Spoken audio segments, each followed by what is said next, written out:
Hermanas, así dice el Señor. Primera de Timoteo 1:15 dice el Señor, el apóstol Pablo, inspirado por el Espíritu Santo, palabra fiel y digna de ser recibida por todos, que Cristo Jesús vino al mundo para salvar a los pecadores, de los cuales yo, dijo Pablo, soy el primero.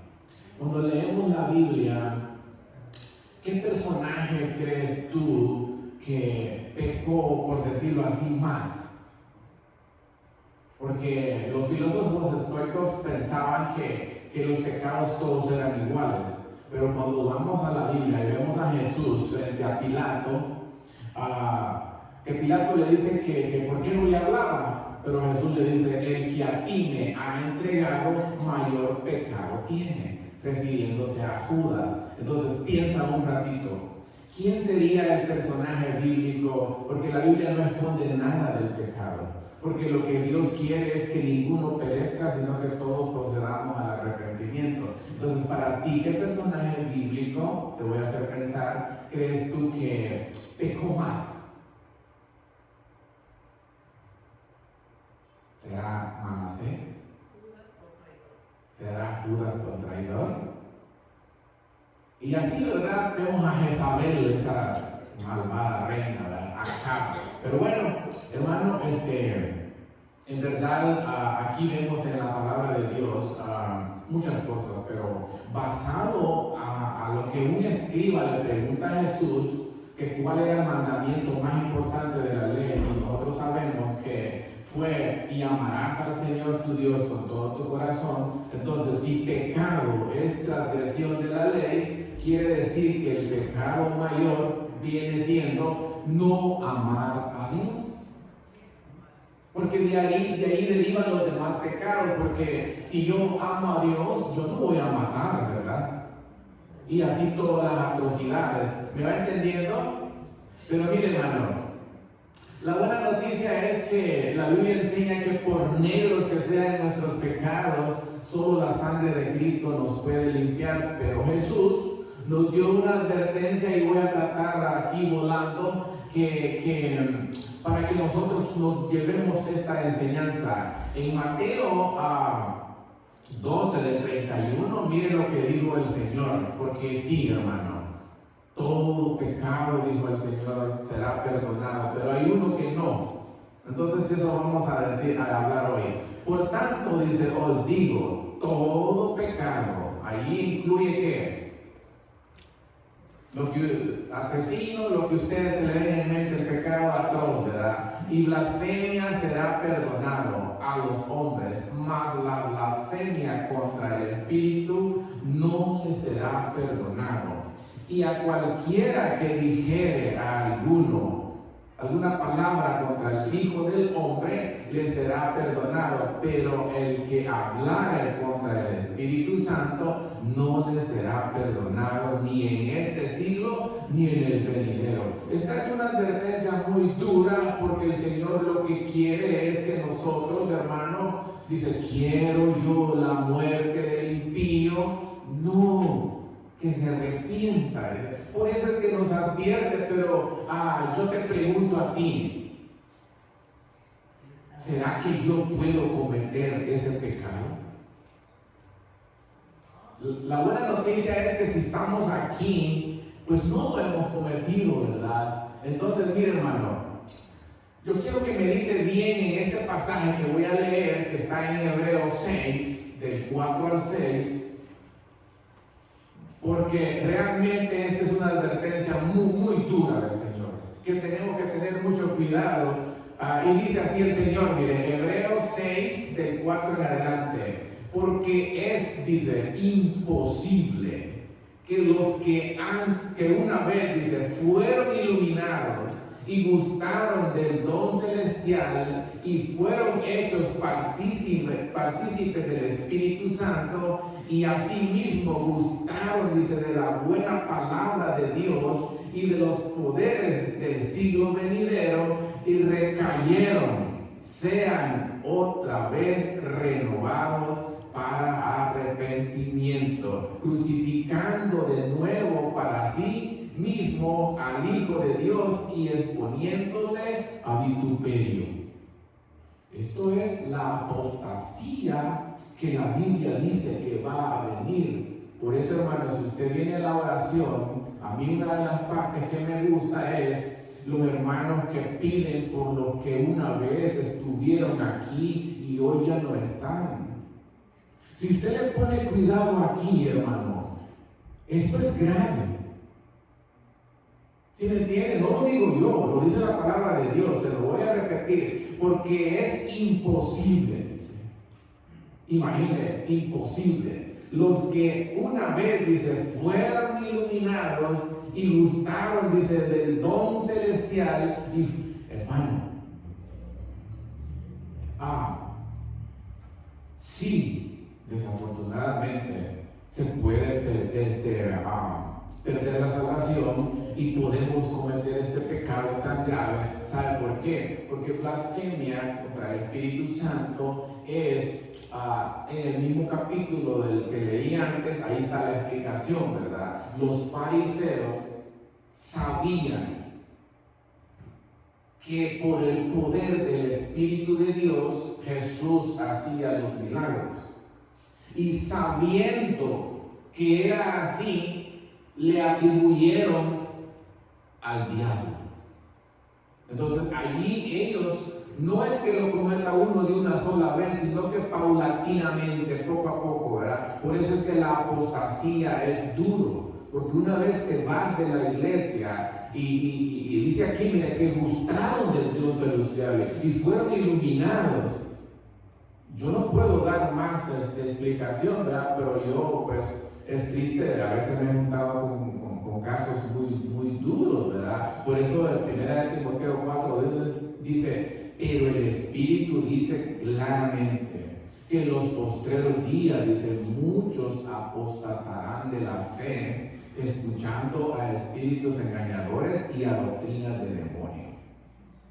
Por eso, hermano, yo recordé, aquí hubo familia que fueron muy amigos, y cuando una hermana me dijo, ellos eran amigos del hermano, créanme lo que yo le pedí perdón a Dios porque no estaba orando por ellos, y ahora estoy orando por ellos. ¿Para qué? Para que el Señor tenga misericordia y los traiga de nuevo, porque uno poco a poco, y ¿sabe qué? Cuando ya deliberadamente uno se ha dado cuenta del don celestial y del poder de Dios, y ya comete ese pecado, pues ya ¿qué? Porque el Espíritu Santo ya lo abandonó. Lo que pasó con Saúl, el primer rey de Israel.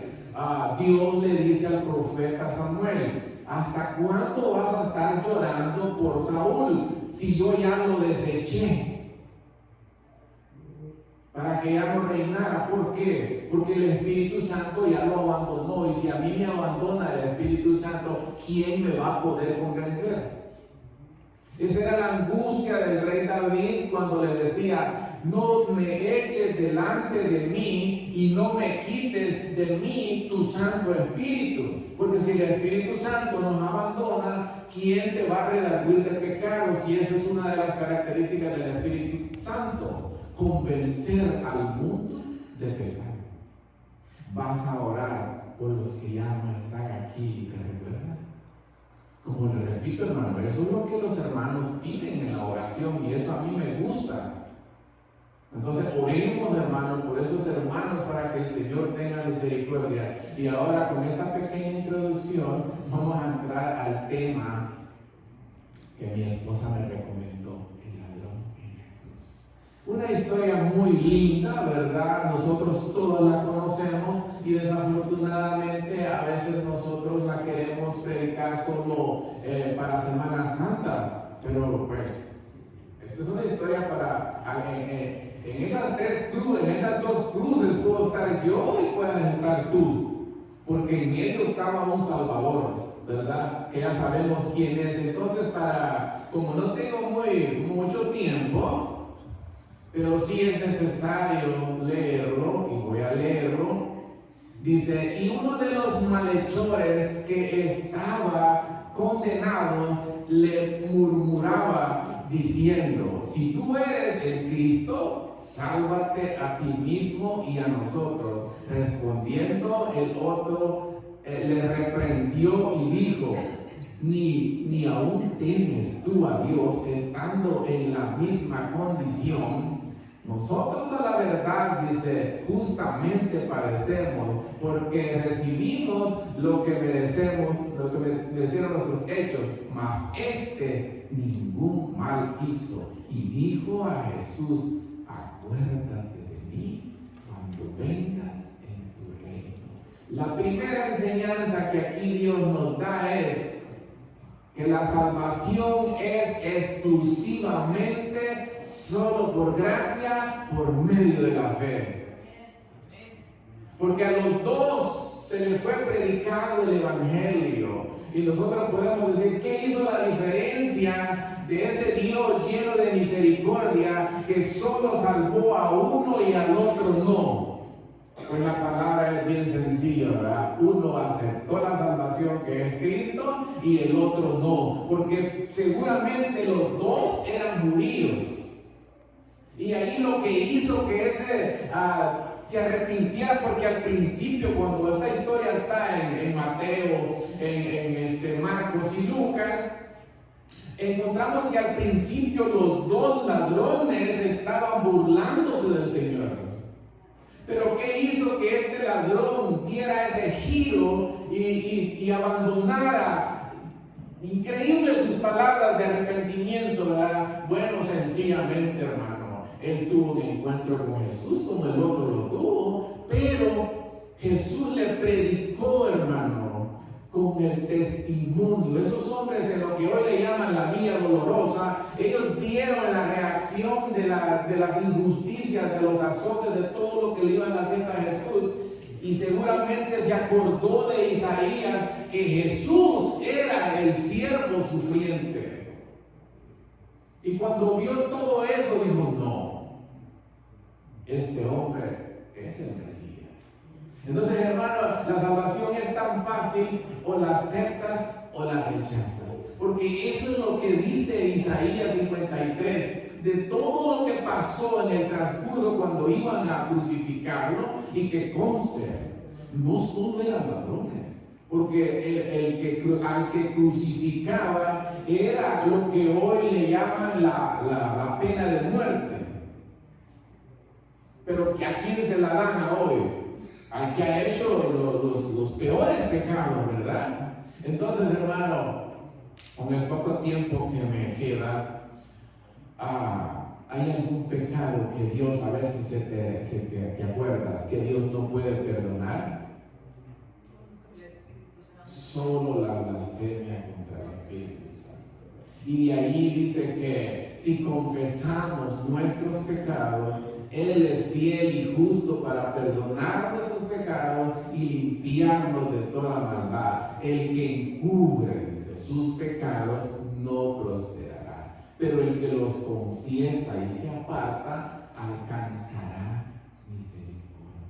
Y sigue la Biblia dándonos ejemplos de ese Dios lleno de misericordia, lleno de compasión. Entonces, hermano, por grande que sean mis pecados, más grande es mi Salvador. Eso es lo que Dios quiere que nosotros entendamos, no solo en la Semana Santa, ¿verdad?, que el mundo le llama, porque no es así. ¿Qué es lo que tenemos que recordar? La gracia perdonadora de Dios, su misericordia. Y aquí también hay una enseñanza que no puedo dejar de decirla, ¿no? No podemos nosotros, hermanos, creer que porque sí podemos salvarlos hasta el último momento de nuestras vidas, pero no hay que olvidarnos que la Biblia dice: hoy es el día de salvación, hoy es el día de buena nueva. Si oyeres, dice, hoy su voz, no endurezcáis vuestro corazón,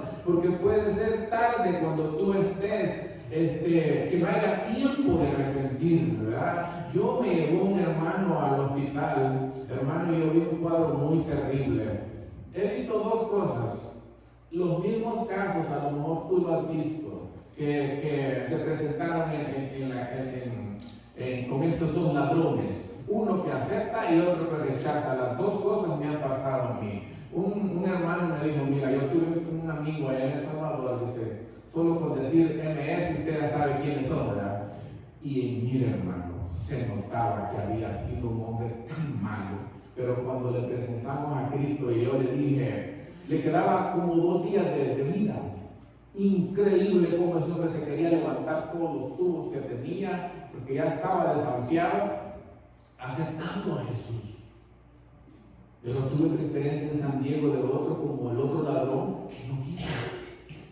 Entonces, por eso es que decimos nosotros la salvación, o la aceptas o la rechazas. La salvación es una persona y se llama Jesucristo, ¿verdad? Así de que, hermano, me pidieron que orara por los maestros, a la hermanita Encinas, así de que ser bueno por todo, ¿verdad? Para que el Señor nos siga dando de su palabra, de lo que han estudiado toda la semana. Ok, acompáñenme, hermano.